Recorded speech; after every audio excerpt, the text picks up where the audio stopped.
Hi, everyone. Thanks for joining us today. We're going to give it just a couple of minutes for everybody to join, and then we'll begin.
All right, let's go ahead and kick this thing off. A few quick housekeeping items. We will be recording today's webinar. We'll send you a link to the recording as well as the deck tomorrow as soon as we have that recap page up. And can I get somebody to confirm they can see my screen and hear me all right? Great. Thanks, Daryl. Looks like we're good to go then. All right, let's go. My name is Jason Hubbard. I'm Vice President of Partnerships and Alliances at Sales Intel, and you're here with us for Stepping Stronger into 2021, how to build or how to create a better B2B marketing strategy. So I already introduced myself. I also have David Hiltner with us. He's our head of growth here at Sales Intel. Always fun to have one of these with me and David because we live and breathe this stuff every day. In fact, we were working on exactly this stuff for us internally just a few minutes ago, and for us to plan for 2021, our sales and marketing initiative. So obviously, this is really close to our heart. David, welcome back, man.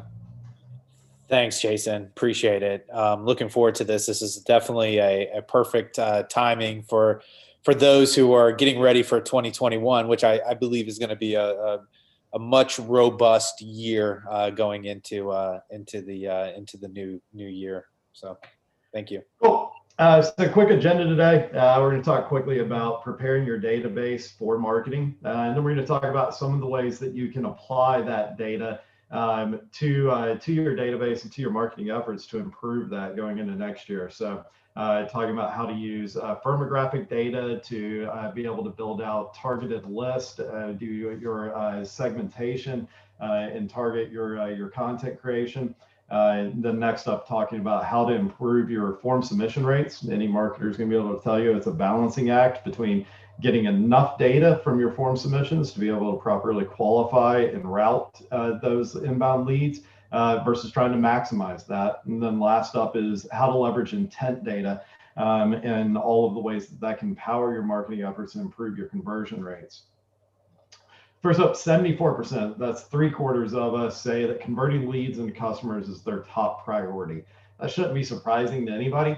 If you're not able to do that, then effectively you're not growing and nurturing your funnel. And then all of that effort is not actually turning into revenue. So that's going to be the focus today is how do you do that better and more efficiently?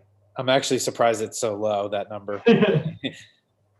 Yeah, you would think that would be like 99%. Yeah. you wonder what the 26% that said that was. What's happening there? Yeah.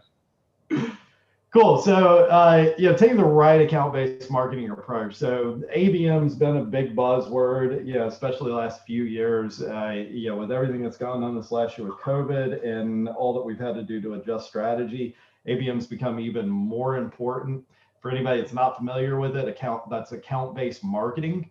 And what that means is, exactly as it says, you're taking, as opposed to a contact or lead-centric approach to your marketing, you're going at it from a account-based approach to it. So segmenting, building out your content, identifying who to go after, as well as assigning ownership and responsibility based off of account filters, account profiles.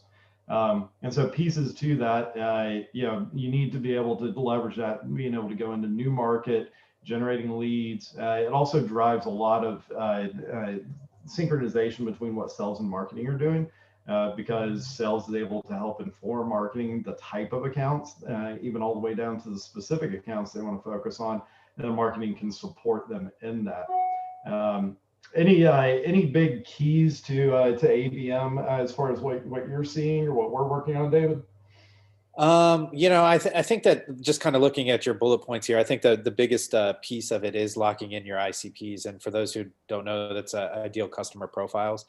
Understanding that, I think like really understanding exactly like who your database is, like that you should be going after. There's a lot of methodologies out there in terms of like how you build those out. But before you approach it, if you have not identified your ICP, I think that's the first and foremost thing that you want to do.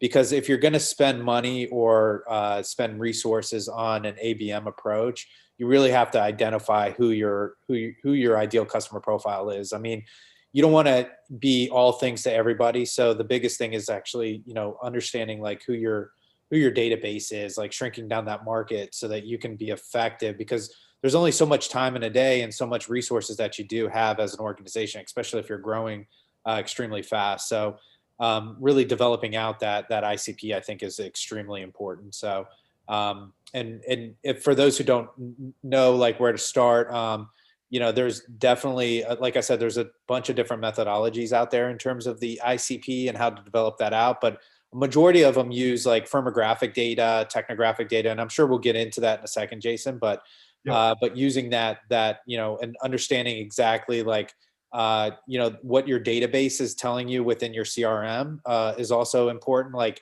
pulling, your top 25 accounts that you sold last quarter is a good way to start, and start looking for correlations within your database and understanding exactly like what makes, like what type of industry or do you seem to resonate with, what type of, like I said, like what type of firmographic, like what's the size of the company, organization, what's the revenue, and then inside your database, like how many demos like once you scheduled the demo, like how many days did it take to sell within those organizations, and then looking at like even like how many touch points did it take before you schedule those demos. Like all of that data, I think, provides you with a good insight on who you should be targeting.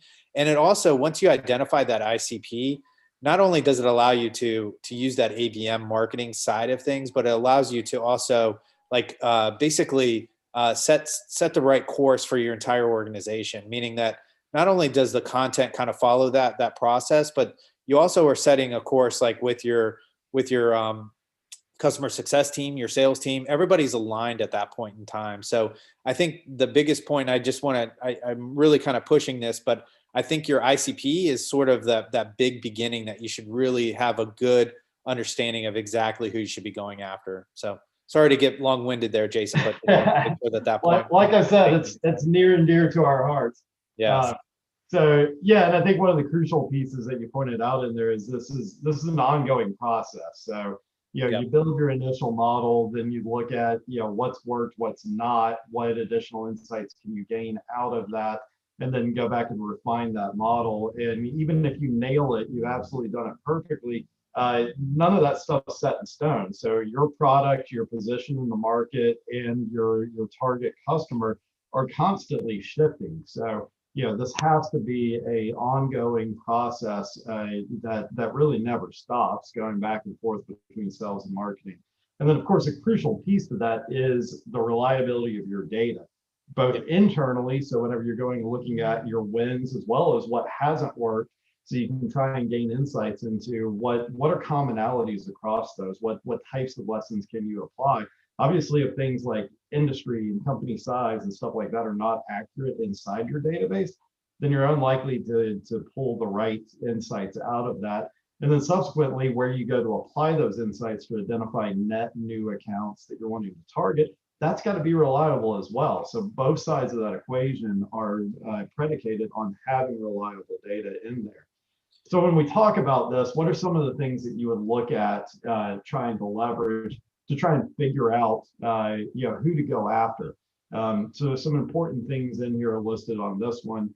At the contact level, important details that you need to be able to identify those people, in particular things like job title, as well as the information you need to reach out to them. And then on the account side, in particular things like industry, company size, where they're located geographically, what their revenue is, stuff like that. And we are, of course, just going through this process, David, of looking at what are the industries that we really want to target, what are the revenue metrics we want to be aiming at, looking at the deals that we've recently closed and had success with, and what did those look like. Yeah, exactly. And I think, Jason, not only to just kind of go into a little bit more, but also even looking at the companies that and again, this is a quarterly optimization, right? So you're constantly optimizing the process, but even the accounts that are growing, like after you've landed those accounts, like what accounts are growing the fastest, and what industries, and taking that information as well and adding it to your ICP is super important as well. So again, I think that this is exactly like what you should be starting with and actually looking for, and the data points allow you to, again, just go after the right organizations. And again, once you have this, it really kind of shrinks that sales cycle down as well. So like it all kind of works hand in hand. But again, I'll defer to you again on this side of it, but I just want to kind of point those out, that it kind of works across the entire ecosystem that you have on the sales cycle. Yeah, absolutely. And I mean, the other important thing to remember is, obviously you want to look at where you've had successes and wins and want to duplicate those, but don't ignore where you've had misses as well. I mean, negative filters, things that you don't want to return results for, can be as powerful, in some cases even more powerful than those positive signals that you have. And so where you're like, hey, clearly this is not something we're prepared to be able to go after, or we're not stacking up against the competition. Those are really valuable things to know whenever you're building out these profiles. So we talked about kind of how to go into a specific level, but how do you actually leverage this type of stuff and do it at scale? Because of course, marketing is a very large numbers game. You've got to feed a lot into the top of the funnel to get significant stuff that's going to move the needle out the bottom, that's handed over to sales and ultimately turned into closed won deals. And so 3 particular strategies around that, or 3 different types of data we're going to dig into here, are firmographic data, data enrichment, and then last up, buyer intent data. So firmographic data, this is one that we were touching on there earlier, but again, these are things like annual revenue, industry, number of employees, location, types of decision makers. And then the ways that you would leverage this in particular, beyond just figuring out the accounts to go after, but that's not really enough. You want to also leverage that at a higher level, which is building out your content and your outreach strategies, your the language that you're using, the pitch, the value propositions, all of that to target those different subgroups of your ICP. So you may have a half dozen, for instance, primary industries that you're going after. So in an ideal world, you're not going to go after them with all of the same collateral, all of the same pitch, all of the same pain points, because it's going to be different across all of those. Even within specific categories, you want to go down all the way to that individual persona level, because different decision makers, different roles at those companies are going to have different things they're interested in, different problems they're trying to solve. And so the more you can segment and customize that content based off of those different filters, the more effective your campaigns are going to be. David, you have thoughts on that? No, I mean, I definitely agree with all of that. I think that the personas then is like sort of your secondary step to, after you identify your ICPs, is the next step is to know like exactly like who the influencers are within the organization, and also then the buyers that are in the organization. And like you said, I think personalizing the messaging and understanding exactly like where they fall within the buyer's journey is super important, and really kind of mapping out those different journey points. And it's something that we've done here at Sales Intel, which is really kind of identifying like our buyers, where they come in, who they are, and then where they come in at different stages of the buying cycle. So I think that that's super important to understand exactly like where they come in, and so you can identify and then also target them at the right point, and understanding and having that targeted content that allows them to really kind of get the information that they need. Once you have identified the organizations, once you have identified the personas, really kind of building out those campaigns and understanding like where they come in really allows you to be a little bit smarter in how you do your outreach. And actually, at the end of the day, if you do it really well, it actually saves you time and money as well. So you're not just like, blasting everyone to everything, and just trying to hope and pray that you're hitting the right person. You're being extremely smart in your targeting as well. So, yep. Yeah, the other great feedback loop that a lot of people don't recognize or realize is how much, if you're doing this properly, it feeds into your content strategy. Exactly. So, you may be completely off the mark, whenever you start looking at what your content strategy is going to be for the year, as far as, hey, we think we're going to really focus on this, but then you may find that those are not where you're really converting. Those are not the people that you're setting meetings with. Those are not the industries that are really particularly effective. And so what you can do then is, as you're building that ICP, you can also have that help to dictate and build out what that content looks like that you're building out.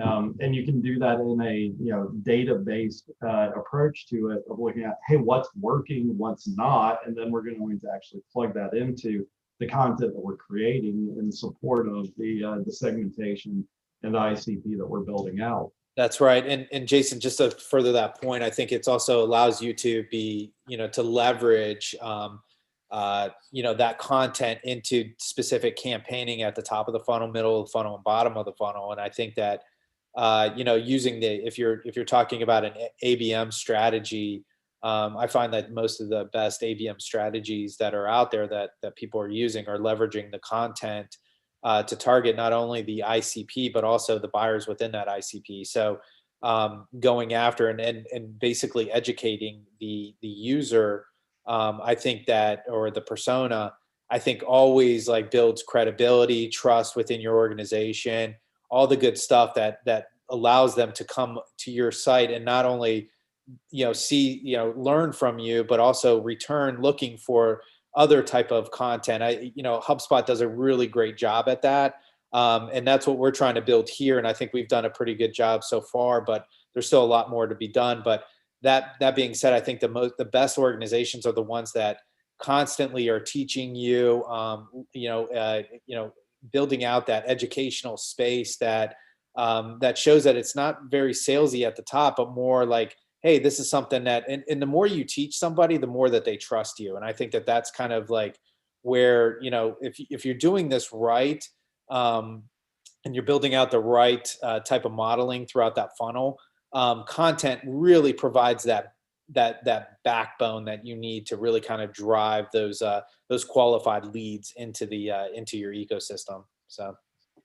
Yeah, the great thing about an ABM approach to what you're doing is all of this winds up being able to be leveraged and pulled in across the board. And so you have, instead of having siloed efforts and having sequential campaigns, one targeted at this point, another targeted at that point, what you're able to do is actually have everything working in concert with each other. So you can have air cover, which are ABM directed ad campaigns. So you're getting ads, driving brand awareness, and reinforcing messaging to the companies you're targeting, or even all the way down to the individual decision makers that you're targeting. And then you've got your email marketing campaigns, your content campaigns that you're focusing at those same people from a top of the funnel value add content standpoint. But you're also working in tandem with your sales team, because everybody knows who you're targeting, who you're working, and who you're trying to convert. And so your sales team can then be doing their manual outreach, their phone calls, their LinkedIn outreach, their personal emails. And then, oh, by the way, they can also be leveraging that exact same type of content in a personal outreach context that you're doing as your top of the funnel value add thought leadership marketing. And so, like I was saying, instead of having ads that are sort of going out indiscriminately and you hope that connects with some people, and then they come in through your site and they're typically going to be routed to a salesperson. They may or may not engage with your marketing content. Instead, you're hitting people from all of these angles all at once. And that, of course, drives a lot more engagement, a lot more conversions. So yeah, next up is intent data. And so, a lot of people are aware of and interested in, but a lot of people are not even fully aware of what exactly intent data is. Broadly speaking, intent data is being able to dive into and be able to determine when a person or a company is showing intent and showing interest and showing a desire to take action on or do something about a specific topic. And so, at one level, everybody's actually already familiar with intent signals. We're all using and leveraging those within our organization. So if you're using Google Analytics to try and figure out who's coming to your website, where are they coming from, what pages are they interacting with, are there certain posts or pages or content that are significantly driving traffic, you're already dealing with intent signals. If you're looking at form fills that people are submitting on your website, if you have some sort of reverse IP tracking so that you can see who's actually hitting your website as far as which companies, all of these things are actual intent signals. If you're monitoring who's opening your emails, who's clicking on your links, again, all of these are intent signals because, of course, people that are doing these things, taking these actions, they're demonstrating intent. But whenever people talk broadly about intent data, generally what they're talking about is the ability to be able to go out of those signals that are specific to you as a company that you're generating yourself and being able to see what people are doing that may not even be aware of you or your company or have ever been to your website. And so companies that do that are like Bombora, we have a partnership with to pull their intent data in. And what Bombora is doing is they're tracking how companies are engaging with content across the web. So which blog posts are they looking at, which websites are they visiting, what things are they searching for, what webinars are they registering for, and based off of the consumption of that content and the signals baked into it, they're able to help you identify who's really engaged with certain topics. And you've got 7,500 topics that they're tracking across, so tons and tons of content and topics that they're looking at that against. And then the biggest takeaway that I had when we first started working with and talking to Bombora, David, was the stat that, so if you've done everything that we talked about as far as building your ICP, looking at those filters, doing segmentation, all of that stuff, if you nailed it, you did it absolutely perfectly, you know exactly who your customers are and the accounts you need to be going after, only 10 to 15% of those accounts at any given time are actually actively engaged in researching or a buying decision or process at any given time. And so if you're going indiscriminately trying to convince all of those people to buy, then you're missing the boat by 85 to 90% of the time and attention that you're spending. Whereas if you can use intent signals like this, they'll actually really hone in on and focus on that 10 to 15%. That are really interested in buying or trying to evaluate or research options and solutions. Yeah, I think I mean, the buyer intent piece is it's definitely a way for, like, especially at top of funnel or middle of the funnel, to kind of drive that you're not, like, when you're setting up and like you said, like, you have the ICP nailed down, you have your personas nailed down. Having buyer intent allows if you have a strong SDR team, where they're more top of funnel, allows them to really kind of dive in and actually go after accounts that are more middle of the funnel at that point. So you're kind of skipping a step there if you can, with that buying signal, so that you can say, like, oh, look, this company is actually looking for a product like service like ours. Now it's about using that content that's more leveraged at that, wherever they are within the funnel, at the middle of the funnel or bottom of the funnel. You can leverage that content more effectively. Now you can also use this too from an ABM strategy as well, like using that buyer intent, understanding it, like, and using your ad dollars to target those organizations, not only through your SDRs, but also through advertisements, again, using and leveraging the content that fits their needs, like when they are in that buying stage. So it allows you to be a little bit smarter in exactly who you're targeting as well. So again, these are all great signals, and allows you to, like, again, just be a little bit smarter and save those dollars so that you're not having to spray and pray basically, with your resources, especially if they're limited. So, yep. Yeah, and one of our favorite pro moves that we've discovered in eating your own dog food and working with Bombord's data is breaking this up into different chunks. You can use the intent signals to help you focus on that content side. So instead of just being able to segment and filter based off of things like firmographics, industry, company size, stuff like that, you can actually dive into what are their pain points, what are they interested in, what types of solutions are they looking for. You can also break things up into really, really highly focused intent signals, like, hey, is somebody looking for specifically your solution or things that are tied extremely closely to your solution or competitors, for instance, in which case those are probably really qualified accounts that need prioritization and could probably be handed straight to an SDR to be following you up with, versus broadening that out and looking at broader intent signals. So like for us as a data company, we may use people searching for account-based marketing as a intent signal. Obviously, just because they're looking for account-based marketing stuff does not necessarily mean that they need a data partner. But there's a decent chance that they will. But that level of lesser qualification is great to feed into your marketing engine, and then you look for those additional intent signals that are coming in through your own marketing efforts. So hey, they were broadly part of these intent signals, and then we saw, hey, they're really clicking on these links and reading our blog post, and hey, they registered for this webinar. We should really probably mark that as a sales qualified lead and pass that to a rep. So again, really, really powerful things that you can do with intent signals.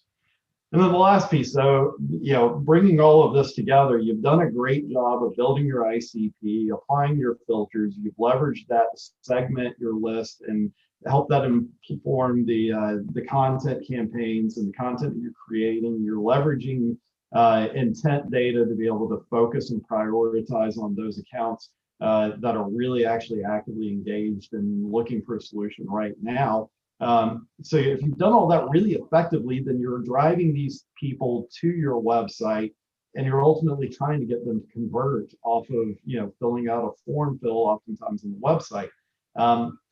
The challenge with that, of course, like I mentioned early on, is it's a constant balancing act as a marketer. You need enough data coming in off of those form fills to be able to properly qualify and route those leads. But the more data points, the more fields you put on a form, the fewer people are going to fill it out. And so you need a way to balance that out. You also need a way to get as much data around those that come in and ultimately convert or ultimately don't convert, so that you can then feed that back into your ICP model whenever you're going back and identifying net new accounts to be able to focus on. And that's where enrichment really comes in. So whenever something comes in, it allows you to be able to limit the number of data points, number of fields that you're requiring to really just the absolute most essential, because you know that you're going to be able to enrich that data on the back end. And then whenever you go and look at those successes and those failures that you've had in your campaigns, you've got really rich data that's really complete to be able to go in and be able to pull from. That's not only complete, but it's accurate. And so all of these are really, really essential in closing the loop and all of those top of the funnel, middle of the funnel efforts that you're doing to bring that all the way down to the bottom of the funnel, and then feed that right back into that top of the funnel modeling.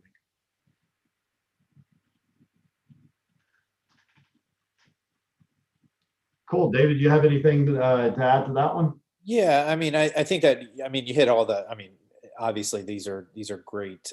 This is exactly what you need, especially with your data enrichment. The basic idea here is you want to make sure that the form fills are accurate, but you also want to automate as much as possible so that it makes it as easy as possible for somebody to, immediately get the content that they're looking for, fill out the forms to get more information. The whole piece of it is having that, offering multiple ways for a prospect to, to connect with you, and really just being able to and make it as easy as possible for them to give up their information so that it's, to show that, hey, they're interested in your product. I mean, I think that there's a lot of statistical data out there that it's like, like something like if you put in enrichment, it's like, I don't want to quote the number at this point. Maybe we can throw that in there afterwards, but it's extremely high if you have enrichment in your form fields, and make it as automated as possible so that while they're filling out the forms, it's already pre-populated within your form, so that it makes it easy as possible for, again, the good data to get into your CRM, so that you're not going around wasting your time and resources to follow up with those individuals. So great. Well, we're running out of time here. So yeah, like I said, to bring it all together, you need to be able to have repeatable, scalable, data-driven processes to really take the guesswork out of it and really dial in and focus on where you need to leverage your strengths, figure out what's working, what's not, learn lessons from that, and really take a scientific, data-driven approach. And that's more important than ever. This year and certainly going into next year.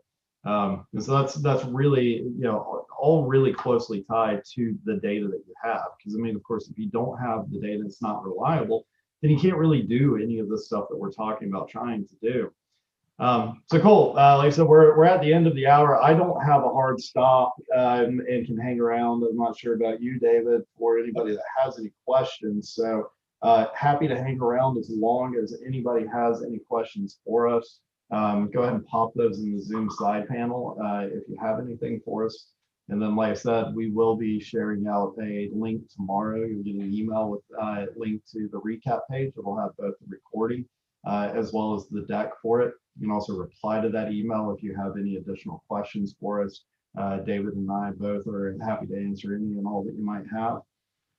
And Jason, can I give one pro tip on like how to design this? I think that one of the best ways to design this modeling, like as you're building it out, is to use there's a lot of, whether it's like Whimsical or Lucidcharts, like really build out those flows. Like I'm a visual person, so I think putting it down, especially in a virtual world, putting down those flows on exactly like where the ICP, where the ABM comes in from a funneling perspective, like understanding exactly where that content plays into it, helps like really kind of design that flow, and it gets everybody on the same page too. And you can share that with your teams and everything. So I think that's something that is incredibly necessary when you're building out these complex work cycles, because it would seem daunting to me, on the outside looking in, like, hey, look, we're building out, we have ICPs, we have all this, this data coming in from different areas.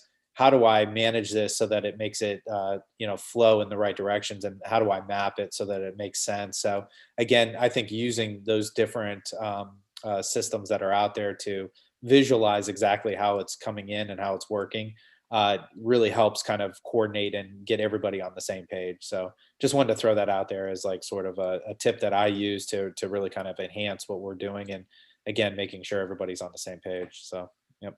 Oh, I know how you love your flowcharts. I love them. Yep. So we do have a question from the audience. They're asking, how do you target and build ICP off of technologies used? And this is a great one. Is one we didn't touch on because, of course, we had limited time. There's all kinds of additional ways you can apply these strategies, but two easy ways to do it. One, you can use intent signals around that to see what technologies, what products people are showing intent or demonstrating intent around. But the other is you can use technographic filters. So with a data provider like us, we have a partnership with HD Insights. They're the industry leader when it comes to tracking technology footprints that companies are using. What tech stack are they employing internally? And so that's the easiest way to do it. Is you can use one or the other, or ideally both, in tandem with each other. Technographic filters, so where somebody like HD Insights or a data provider like us that's using those technographic profiles from HD Insights to be able to identify what companies are using which types of technologies. And you can do that broadly as far as technology categories. You can do that a little bit more focused as far as specific technology vendors, or even all the way down into specific technology products, where a vendor may have multiple different products that they sell. It's a great question. Technographic, for those of us that have a focus on specific technologies, is another excellent way to do that segmentation and build out your ICP. Yeah, and I also believe that, you know, the technology, the technographic data also allows us to quantify, also like to see exactly like what type of organizations are using, have a more robust technology stack. So it allows us to be like to understand exactly like, hey, like these companies that are buying from us have a very robust tech stack. So it allows us to like look at it from different angles, whether it's through a marketing tech stack, or if you know that they have like even a technology tech stack that's like super complex. We know that they're willing to spend more on products that will help enhance their overall experience. So it gives us sort of that inside baseball a little bit too, to see exactly like what they're actually what they're leveraging outside of just our own product and service. So it gives us sort of that look at like, hey, look, they're using this, this, and this, and they could also be using one of our competitors as well. So allows us to be a little bit smarter on who we're targeting. So, yep. And then we have one from looks like a sales intel customer. They were wanting to you to repeat what are your favorite flowchart tools that you like to use?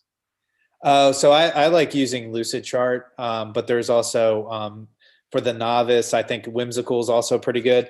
I believe they both offer up free versions too, so like you can test it out and try it. So you can try out both of them. So it's Whimsical and Lucidchart is one of the two that I use quite frequently. Great. And then, yeah, if you want, if you've got additional questions or details around that, like I said, feel free to reply to the email recap that's going to go out tomorrow, and we'll be able to, and we'll be able to answer that more detail. So we did, I know you came in late. We did not have a flowchart up on there, but David has plenty of flowcharts that he has built around our sales marketing process. So yeah, I encourage you, just reply to that email tomorrow whenever that goes out, and we'll be happy to answer and give you any more details around that. All right, I'll give everybody one more chance to drop anything into the Zoom side panel. All right. All right, well, we'll go and wrap this up. Thanks everybody for joining us today. Been great to have everybody on here. Hope everybody has a great holiday that's coming up here. Absolutely. And David, thanks as always, man. Yeah, no problem. I enjoy these. Love it. So thank you. Thanks.